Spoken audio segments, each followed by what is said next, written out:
গোয়া অনেকের কাছেই একটা স্বপ্নের জায়গা, আমাদের কাছেও ঠিক তেমনটাই। তাই আমরা বেরিয়ে পড়লাম গোয়ার নাইট লাইফ, গোয়ার বিচ, গোয়ার সৌন্দর্য তোমাদের সাথে তুলে ধরার জন্য। আর তোমরা অবশ্যই আমাদের সাথে কিন্তু পুরো ট্রিপটায় থাকবে। প্রথমেই আমরা চলে আসলাম শালিমার স্টেশনে, যেখানে আমাদের ডিরেক্ট কলকাতা টু ভাস্কো দা গামার ট্রেন দাঁড়িয়েছিল। তো তোমরা দেখে নাও। এইটা হচ্ছে স্টেশনের ওয়েটিং রুম। এখানে 24 টাকা করে পার আওয়ার পার পার্সন দিতে হবে। তো আমরা এখন বেশ সময় এখানেই কাটাবো, তারপরে বেরিয়ে পড়বো এখান থেকে। তো তোমরা দেখতেই পাচ্ছ, এই হচ্ছে ট্রেন, প্ল্যাটফর্মে লেগে গেছে। আমরা আর কিছুক্ষণের মধ্যেই ট্রেনে উঠে পড়বো, আর আমাদের যত লাগেজ আছে সব কিছু নিয়ে আমরা ট্রেনে উঠে পড়বো।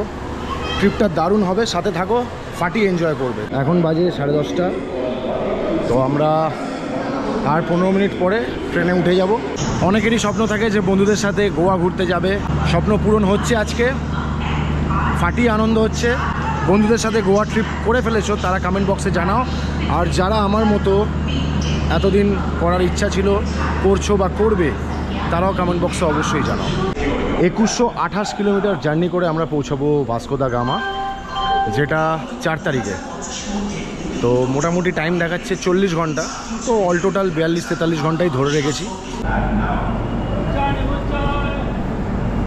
একদম পারফেক্ট টাইমে ট্রেন ছেড়ে দিল। তো আমরা এখন শালিমার স্টেশন থেকে বেরিয়ে পড়ছি। ট্রেনটা জাস্ট ছাড়লো, একদম পারফেক্ট টাইমে ট্রেন ছেড়েছে।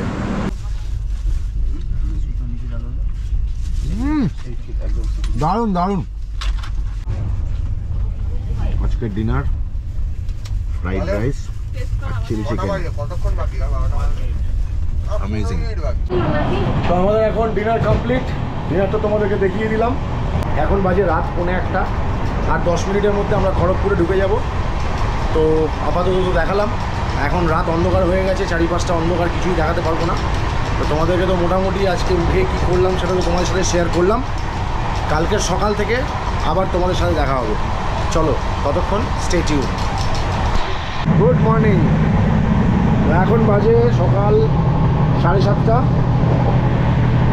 আর 1 ঘন্টার মধ্যে ব্যারামপুর ঢুকবো আমরা। এখন উড়িষ্যার ওপর থেকে ট্রেন যাচ্ছে। রাতের ঘুমটা বেশ ভালোই হলো, আর ঘন্টাখানেকের মধ্যে ব্যারামপুর আমরা পৌঁছে যাব।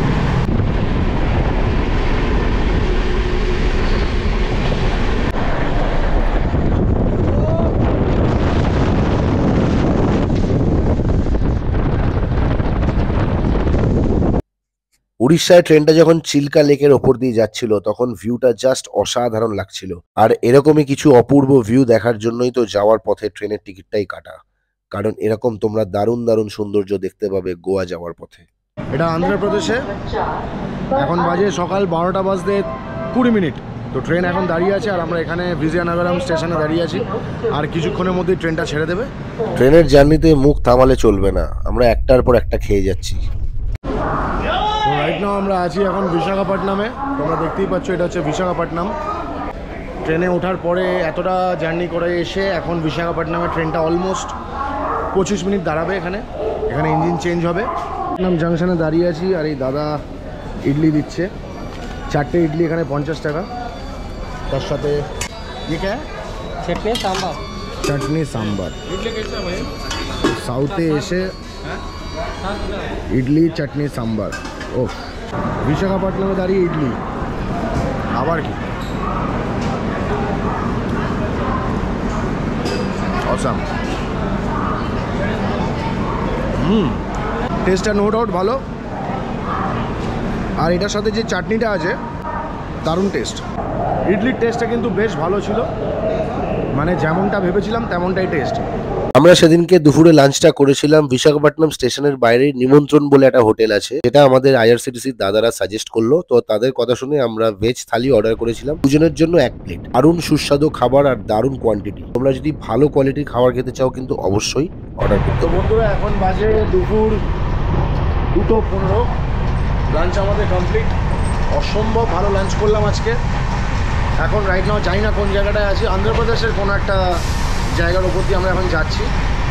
তো এখন লাঞ্চ করার পরে একটুখানি রেস্ট নিয়ে নেবো আমরা সবাই, তারপরে উঠে আবার তোমাদের সাথে দেখা হবে। চলো।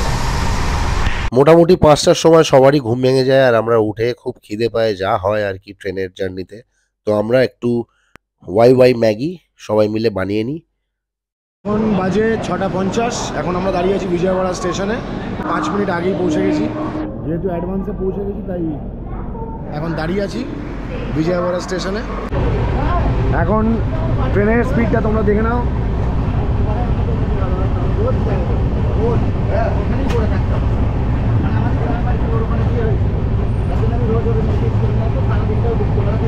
এখন আমরা পাস করছি গ্লুকোন্ডা থেকে। গুলকোন্ডা দেখতেই পাচ্ছ, এখানে বৃষ্টি পড়ছে আর বাইরের ভিউটা দারুণ লাগছে। ক্যামেরায় হয়তো পুরোটা আসছে না, তাও গোপ্রোতে আমি চেষ্টা করছি তোমাদেরকে দেখানোর।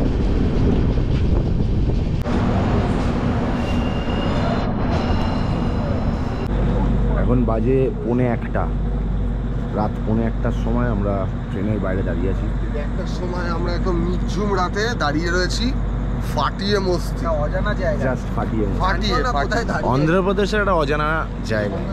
ম্যাপে দেখাচ্ছি অন্ধ্রপ্রদেশের একটা অজানা জায়গায় দাঁড়িয়ে আছি।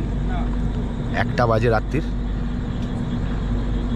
আলাদাই এক্সপিরিয়েন্স, সবাই মিলে ঘুরতে যাওয়ার আলাদাই এক্সপিরিয়েন্স। ফার্স্টে ভেবেছিলাম খুব বোর খাবো, 40 ঘন্টা 42 ঘন্টা, বাট আলাদাই মজা হচ্ছে, আলাদাই মজা। যে রাত্রির 1:10, এখন আমরা নন্দেয়াল বলে একটা ছোট স্টেশন ক্রস করছি। এই হচ্ছে নন্দেয়াল জাংশন, এখান থেকে এখন ক্রস করছি রাত্রির 1:10। Good morning from Hubli. এখন আমরা ব্যাঙ্গালোর কর্ণাটক হুবলি স্টেশনে দাঁড়িয়ে আছি, যেটা রাইট নাও ইন্ডিয়ার লংগেস্ট প্ল্যাটফর্ম হিসেবে তকমা পেয়েছে। এখন এখানে 5-10 মিনিট ট্রেনটা দাঁড়াবে, তো আমরা এখন এখানে দাঁড়িয়ে আছি। সকালে জাস্ট ঘুম থেকে উঠলাম, ফ্রেশ মর্নিং, দারুণ ওয়েদার। তোমরা ওয়েদারটা দেখে নাও। অলমোস্ট 10 মিনিট এখানে দাঁড়িয়ে এবার আমরা ট্রেনের দিকে যাব।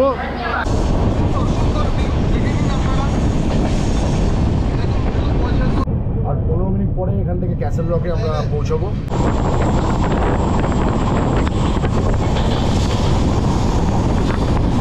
তো গাইজ, আমরা এখন ক্যাসেল রক স্টেশনে দাঁড়িয়ে আছি। একটা আলাদাই অনুভূতি। এত ঘন্টা, লাস্ট আমরা ট্রেনে চেপেছি পরশু দিনকে রাত 11টার সময়। তো পরশু দিন, গতকাল সারাদিন, তারপরে আজকে, এতটা জার্নি করার পরে আলটিমেটলি আমরা এসে পৌঁছালাম ক্যাসেল রকের সামনে। গোয়া যাওয়ার পথে সবাই এই স্টেশনটা কিন্তু চেনো তোমরা।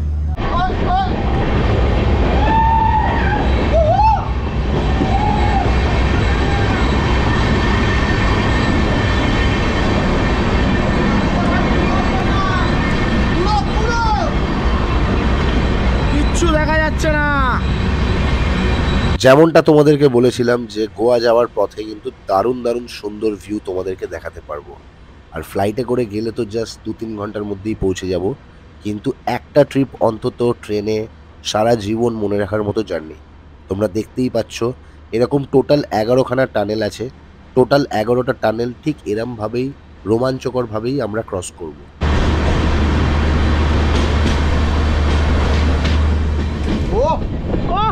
Lovely lovely lovely. আমার একটা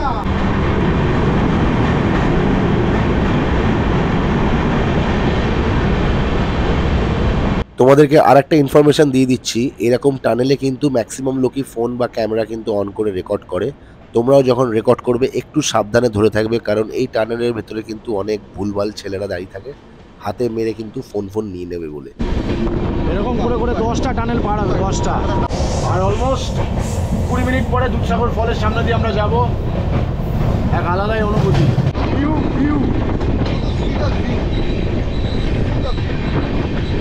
গোয়ার মহাদয়ী নদী থেকে উৎপত্তি হয়েছে এই বিশাল আকারের ঝর্ণাটা। এটা পানাজি থেকে 60 কিলোমিটার এবং বেলাগাভি আর ভাস্কো ডা গামার রেল রুটের মধ্যে এটা অবস্থিত। এই বিশাল আকারের ঝর্ণাটা কিন্তু তোমরা যারা ট্রেনে করে যাবে তারা একটা ভিউ পাবে বাদিক থেকে, আর কিছুটা দূরে যাওয়ার পরেই তোমরা ডান দিকে চলে আসবে, সেখান থেকে তোমরা পুরো টোটাল ভিউটা দেখতে পাবে।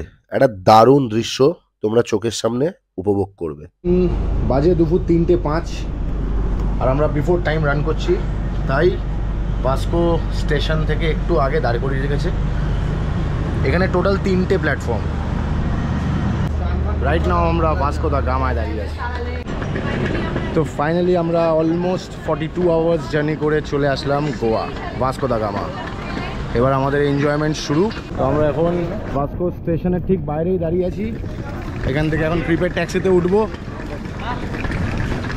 তোমরা যারাই আসবে তারা কিন্তু দেখে শুনে ট্যাক্সিতে উঠো, একটু বার্গেন করে। এখানে প্রচণ্ড চড়া দাম বলে এরা।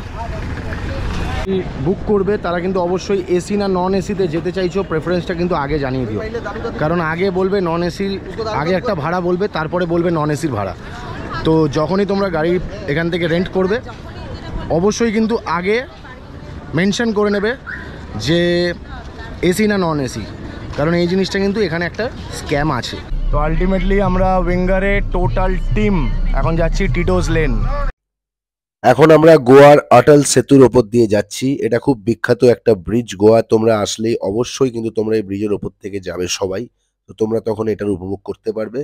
আর আমাদের এই লং ট্রেন জার্নিটা তো তোমাদের সাথে শেয়ার করলাম। এখন আমরা যাচ্ছি আমাদের টিটোস লেন, আমাদের ডেস্টিনেশন। আর সেখানে গিয়েই শুরু হবে আমাদের গোয়ার লাইফ। তোমাদের সাথে পুরোটাই শেয়ার করব। ভিডিওটা ভালো লাগলে কিন্তু অবশ্যই লাইক, শেয়ার, সাবস্ক্রাইব করতে ভুলো না। আর ফেসবুক থেকে যারা দেখছো তারা কিন্তু পেজটাকে অবশ্যই ফলো করে দাও।